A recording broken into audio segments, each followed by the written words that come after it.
শুভ সকাল আমার প্রিয় পরিবার, তোমরা সকলে কেমন আছো? আশা করছি যে যেখান থেকে আমার ব্লগটা দেখছো সকলে ভালো আছো। তোমাদের আশীর্বাদ ও ভালোবাসার সাথে নিয়ে আজকের ব্লগটা শুরু করলাম। এখন বাজে ঘড়ির কাঁটায় ঠিক সকাল 7টা।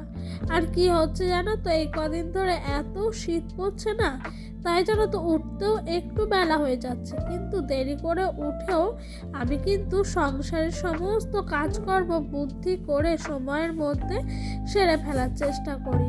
ওই দিক দিয়ে ডোডো এখনো ঘুমিয়ে আছে, ওর উঠতে একটু বেলা হবে, কিন্তু আর কি, ছেলে ওঠার আগে সংসারের সমস্ত কাজকর্মগুলো সেরে ফেলাই মনে হয় সব থেকে উত্তম কাজ।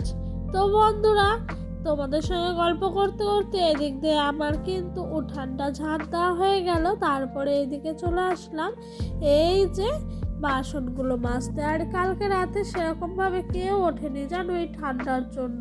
শুধু ডোডোর পাপা কাজের থেকে আসার পর ওই একটু ভাত খেয়েছে, আমিও খাইনি আর কেউই খায়নি। তো ভাত খাইনি বলে বাসনও সেরকম একটা বের হয়নি, খালি সন্ধ্যার কিছু চায়ের বাসন আর ডোডোর কিছু তোমার খাবার খাওয়ার বাসন, এই সবই হয়েছিল। তো এগুলো আর কি করব, সকালে উঠে কিন্তু মেজে নিলাম। আর দেখেছো কতটা ঠান্ডা পড়েছে।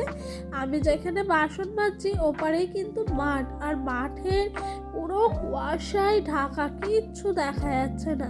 এখন কিন্তু খানিকটা বেলা হয়েছে, ওই ধরো 8টার কাঁটায় ঘড়ি, তাও কিন্তু এখনো রোদ্দুর ওঠেনি সেভাবে। আর ওই দিকটায় পুরো কুয়াশায় ঘেরা। আর এদিক দিয়ে সমস্ত বাটিতে ভাত ছিল জানো একটুখানি, সেই ভাতগুলো জল দিয়ে ফেললাম। আর দেখেছো পাখিগুলো কেমন কিচিরমিচির করছে আর খেয়ে নিচ্ছে। তো ওই দিককার কাজটা সেরে ব্রাশ করে একটু চা আর মুড়ি খেলাম। তারপরে এদিকে চলে এসেছি এই যে কাঠগুলো কিন্তু কাল রাতে আমার শ্বশুরমশাই মানে বিকালবেলায় ওই উনানের ওপর দিয়ে রেখেছি, যাতে আজকে না ভালো জ্বলবে জানো। আর এই কাঠগুলো ঠান্ডার মধ্যে ঠান্ডা হয়ে থাকে, তো তাই একটু ভালো করে জ্বলতে চায় না, সেই জন্য উনানের ওপরে দেওয়া থাকে, আগুনের একটু তাপ লাগে, সেই কারণে কিন্তু কাঠগুলো সুন্দরভাবে জ্বলে যায়। আর কদিন ধরেই তো রান্না করছি কাঠে, পাতায় করলে তো একদিন পর পরই উনানের ভেতর থেকে ছাই তুলতে হয়, কিন্তু কাঠে করছি বলে এই ভেতরে যে ছাইগুলো থাকে সেগুলো 3-4 দিন পর পর তুললেও আমার হয়ে যায়। তো এদিক থেকে আর কি পিঁড়িটা একটু দেখে নিলাম। পিঁড়িটার মধ্যে যে বললাম না আগের দিন কালি লেগেছিল, তাতে করে আমার নাইটিটা পুরো কালি হয়ে গেছিলো, এখনও একটু দেখতে পাচ্ছ, দেখেছো? তো সেই কারণে একটু ভালো করে দেখে রেখে দিলাম, যাতে করে আজ রান্না করতে বসলেও কালি না হয়। তো এই দেখো সুন্দর করে ছাইগুলো তুলে নিচ্ছিলাম। আর এই ছাইগুলো কিন্তু আমি কি করব জানো, কচু গাছের গোড়ায় দেবো। কেন কি বলো তো, কচু গাছের গোড়ায় দিলে না গাছগুলো একটু ভালো হয়, মানে কচুগুলো খেতে। এই দেখো ডোডোর পাপা এদিক দিয়ে এসছে, একটা মুরগি নিয়ে এসছে। আমার তো দেখেই ভয় লাগছে আর কেমন একটা লাগছে। ডোডো দেখেছো গিয়ে কিন্তু মুরগিটার গায়ে হাত দিচ্ছে, ওর একটুও ভয় নাই, এত সাহস। এটাকে আমার শ্বশুরমশাই কেটে ফেললো, কেটে দিয়ে কিন্তু এটা রান্না হবে। কিন্তু সত্যি কথা বলতে এই যে মাংস বাড়িতে এনে কেটে ধুয়ে ওনারাই সব রান্না বান্না করেছেন, আমি রান্নার দিকে আজ যাইনি জানো, যাতে খেতে পারবো না বলে। আর সত্যি কথা বলতে আমি কিন্তু এই মাংস খেতেও পারিনি, আমার কেমন একটা ঘেন্না ঘেন্না লাগছিল, কেমন একটা লাগছিল, তোমাদেরকে বলে বোঝাতে পারবো না ওই ফিলিংসটা। তো আজকে শ্বশুরমশাই মাংস কেটে ধুয়ে টুয়ে সব সব কিছু জোগাড় করে দিয়েছে, আর এদিক দিয়ে শাশুড়ি মা রান্না করছে। আমি রান্না ধারে কাছেই যাইনি জানো, আমার একটুও ভাল লাগছিল না আজ। আমি বলেছি আমার শাশুড়ি মাকে, আপনার কষ্ট হলেও একটু করে নেন, না হলে আমি কিন্তু খেতে পারবো না। আর সত্যি কথা বলতে আমি বুঝতেই পেরেছিলাম খেতে পারবো না, তাও জোর করে ডোডোর পাপা একটা মুখে দিয়েছিল কষা মাংস, ওই খেয়ে মুখ থেকে ফেলে দিয়েছি। আমি না, আমাকে দিও না, তাহলে হয়তো আর কোনো দিন আমি মাংসই খেতে পারবো না। আর এরকমটা কার কার হয় আমাকে একটু জানিও তো। আর তোমরা সবাই কে কোথায় থেকে আমার ভিডিওটা দেখছো সেটাও কিন্তু অবশ্যই আমাকে জানিও, ভুলবে না কিন্তু। অনেক কথাই বলে ফেললাম, এদিক দিয়ে চলে এসেছি জামা কাপড়গুলো গোছাতে। আর বন্ধুরা চলো জামা কাপড়গুলো গোছাতে গোছাতে তোমাদের সুন্দর সুন্দর কিছু কমেন্টের উত্তর দেওয়া যাক। রূপা দিদি ভাই আমাকে বলেছো বেতর শাক আমি কখনো খাইনি, চিনিও না আমি, কেমন খেতে হয় তেতো? না গো দিদি ভাই, তেতো খেতে হয় না, শাকটা খেতে কিন্তু খুবই সুন্দর লাগে। তাও এই শাকটা জানো তো, কেউ কেউ বলে বেতর শাক, কেউ কেউ আবার বলে বেতের শাক, কেউ আবার বলে বথুয়ার শাক। এই শাকটার প্রচুর নাম, কিন্তু খেতে খুব সুন্দর জানো দিদি ভাই। আর আমি একটু তারপরে তোমার বেগুন দিয়ে করি তো টেস্টটা মনে হয় আরও বেড়ে যায়।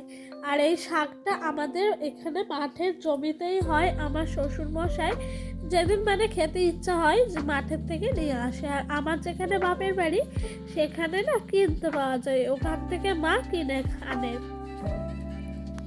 আর এদিক দিয়ে স্বামীর মঙ্গল কামনা চেয়ে কিন্তু শীতেতে সিঁদুরটাও দিয়ে দিলাম স্নান করে। ডোডো জানো তো এতক্ষণ খাওয়া দাওয়া করে চলে গেছে মাঠে খেলতে।